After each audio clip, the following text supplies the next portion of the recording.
वे 6 चीजें कौन सी हैं जो आदमी को बिना अग्नि के जलाती हैं?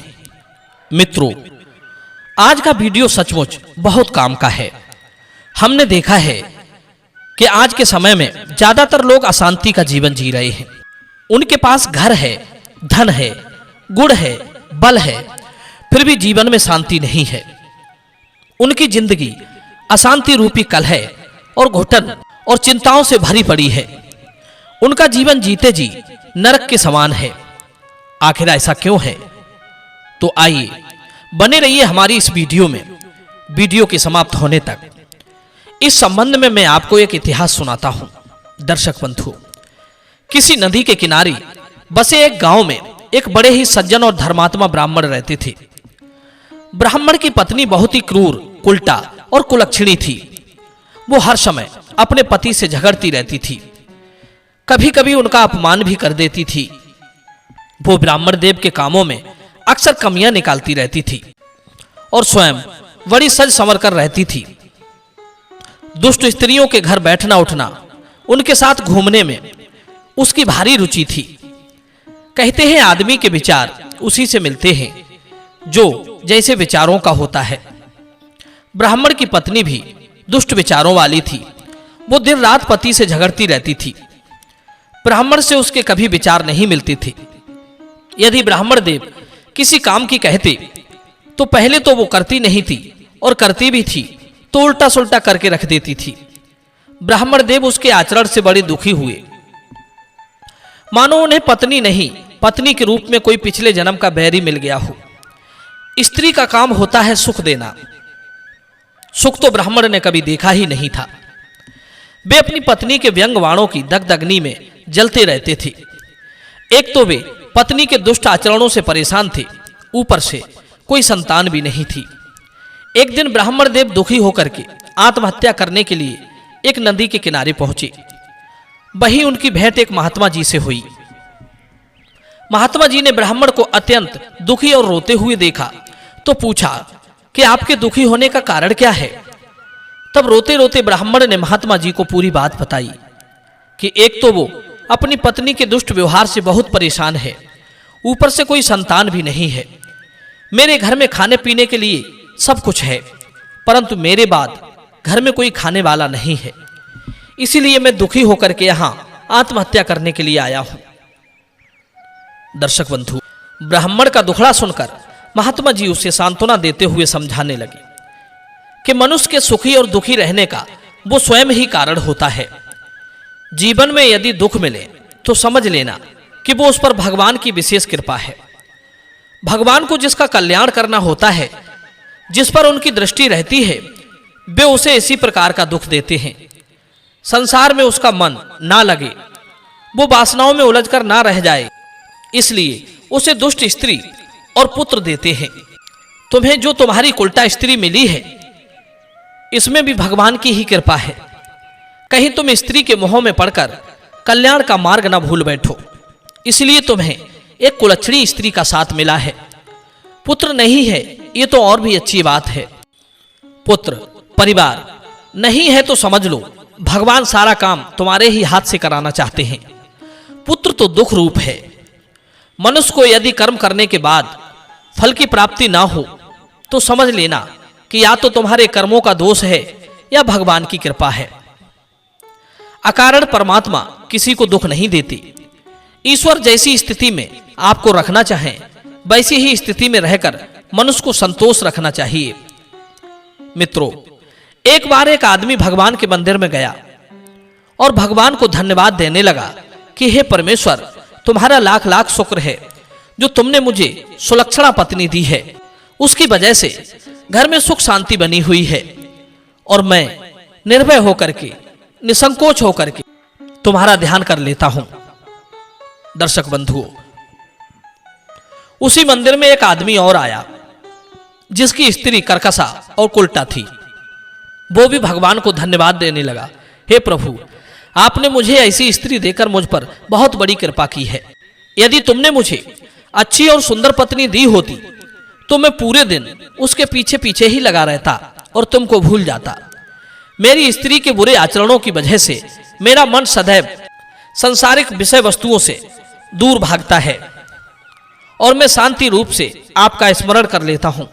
मैं तो अपनी कर्कश पत्नी के कारण ही आपसे जुड़ा हूं, वरना तो मैं स्त्री के प्रेम में पड़कर वासनाओं के दलदल में फंसा रहता।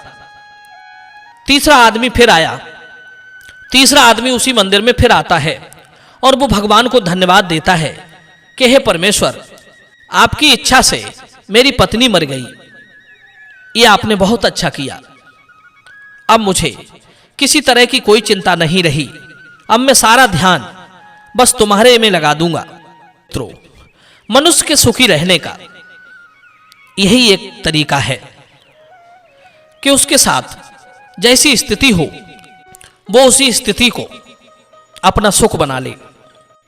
महात्मा जी बोले, हे ब्राह्मण, हर परिस्थिति में जो संतुष्ट और शांत रहे वही परमात्मा का सच्चा भक्त है। दर्शक बंधुओं, महात्मा जी के उपदेश से भी ब्राह्मण को संतुष्टि नहीं मिली। महात्मा जी सोचने लगे, सच कहते हैं, कुछ लोग उपदेश से सुधर जाते हैं और कुछ लोग ठोकर लगने पर ही सुधर पाते हैं। ठोकर लगकर सुधरते हैं तब तक बहुत देर हो जाती है। मनुष्य तब तक बहुत कुछ खो चुका होता है। ब्राह्मण ने संतान प्राप्ति की इच्छा जताई और कहा, हे महात्मन, पुत्र सुख क्या होता है तुम महात्मा लोग इस बात को नहीं समझ सकते। ब्राह्मण की जिद देखकर महात्मा जी ने ब्राह्मण से कहा कि देखो, तुम मरो नहीं, मैं तुम्हें एक पुत्र प्राप्ति का फल देता हूं। इस फल के खाने से तुम्हें पुत्र सुख की प्राप्ति जरूर हो जाएगी। ब्राह्मण वो फल लेकर अपने घर आए और खुश होते हुए वो फल अपनी कुलक्षणी पत्नी को दे दिया। पत्नी फल खाने की बजाय उस फल के बारे में तर्क कुतर्क करने लगी। वो सोचने लगी कि पंडित जी को जाने क्या सूझी है जो मुझे ये फल रूपी आफत लाकर दे दी। ये फल तो मेरी जिंदगी में हजारों दुख लेकर आएगा। पहले गर्भ का कष्ट, फिर बच्चे के लालन पालन में बहुत बड़ा कष्ट उठाना पड़ता है। पूरे दिन उसे ही संभालने में लगे रहते हैं। ना मैं सज संवर सकूंगी, न सहेलियों के साथ बैठ उठ सकूंगी, न गा सकूंगी, न बजा सकूंगी, न कहीं घूम सकूंगी। मैं तो उस बालक के साथ बंधुआ हो जाऊंगी। बस इस बात को लेकर बड़ी चिंतित थी। उसने अपनी बहन से परामर्श लिया तो बहन बोली, बस इतनी सी बात के लिए दुखी क्यों होती हो? तुम्हें फल नहीं खाना है तो मत खाओ। तू बस गर्भवती होने का नाटक कर। मैं भी इस समय गर्भ से हूं। मेरा बच्चा होगा तो मैं उसे तुझे दे दूंगी। तू उसे अपना बच्चा कहकर अपने पति को दिखा देना। तेरी सारी परेशानी का अंत हो जाएगा। दर्शक बंधु, बहन की बात उस उल्टा को खूब पसंद आई। और एक बात सच है मित्रों, हर आदमी सुख तो चाहता है पर बिना मेहनत किए, बिना कष्ट उठाए, और बिना कष्ट उठाए सुख मिलना असंभव है। उस दुष्ट स्त्री ने बहन के सुझाव को माना और वो फल लाकर गाय को खिला दिया और स्वयं गर्भवती होने का नाटक करने लगी। कुछ दिनों बाद जब बहन से बेटा प्राप्त हुआ तो उसने उसे अपने पति को दिखा दिया।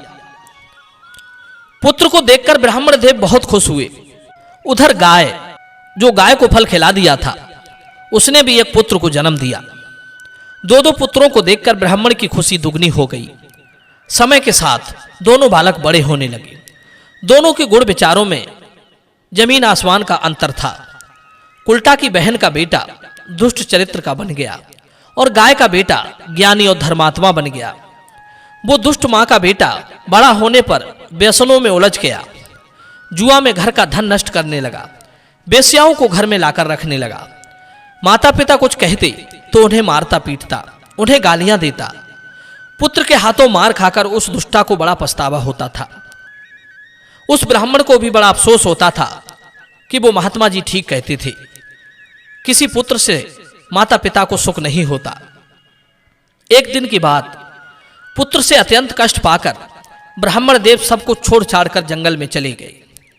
छोटा बेटा साधु संतों के साथ तीर्थों में भ्रमण करने चला गया।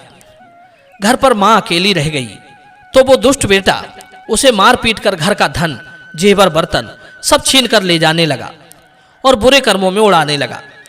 एक दिन पुत्र के डर से वो स्त्री कुएं में कूदकर मर जाती है। अब तो वो पापी बिल्कुल अकेला रह गया। उसे कोई समझाने वाला भी नहीं बचा। उसने घर को बेश्याओं का अड्डा बना दिया, पूरे घर का सत्यानाश कर दिया। एक दुष्ट बेटे ने पूरे घर का सत्यानाश कर दिया। और कहते भी हैं कि जैसे एक सूखा हुआ पेड़ पूरे जंगल को जला डालता है, उसी तरह घर में कपूत पूरे परिवार को नष्ट कर देता है। उधर धन के लालच में एक दिन वेश्याओं ने उसे गला घोंटकर मार डाला और धन लेकर वहां से फरार हो गई। मित्रों, कहते हैं वेश्याएं कभी किसी की हितैषी नहीं होती, उन्हें तो सिर्फ धन की भूख होती है। दर्शक बंधुओं, अब मैं आपको वे 6 बातें बताने जा रहा हूं जिनसे मनुष्य बिना अग्नि के जीवन भर चलता रहता है। कहते हैं अनुपयुक्त स्थान पर रहना, नीच व्यक्ति की सेवा करना, अपनों के द्वारा अपमान पाना, झगड़ालू स्त्री के साथ रहना, मूर्ख पुत्र का होना और विधवा बेटी को देखना। ये 6 बातें ऐसी हैं जो बिना अग्नि के ही मनुष्य को जलाती हैं। जिस जगह आप रहते हो वहां के अड़ोसी पड़ोसियों का व्यवहार ठीक नहीं है, वे झगड़ालू और दुष्ट प्रवृत्ति के लोग हैं, बुरे कर्मों में लिप्त रहते हैं, उनके बीच रहकर मनुष्य सदैव दुखी रहता है। उसे इस बात का डर लगा रहता है कि कहीं इनके साथ साथ हम भी किसी बड़ी विपत्ति में ना फंस जाएं। दुष्टों के बीच रहकर मनुष्य बिना अग्नि के ही तिल तिल जलता रहता है। दूसरा है अपनों के द्वारा किया गया अपमान मनुष्य को जीवन भर कष्ट देता है। तीसरा है झगड़ालू और उल्टा स्त्री।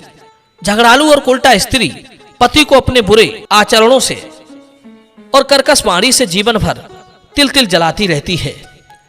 जो स्त्री छोटी छोटी बातों पर झगड़ा करती हो वो आदमी कभी सुखी नहीं रह सकता। ऐसे आदमी की खुशी ओस के बूंद के समान होती है, जो दिन निकलने पर मालूम पड़ती है और सूर्य निकलते ही नष्ट हो जाती है। इसी तरह मूर्ख और कुपुत्र को पाकर मनुष्य तिल तिल जलता रहता है।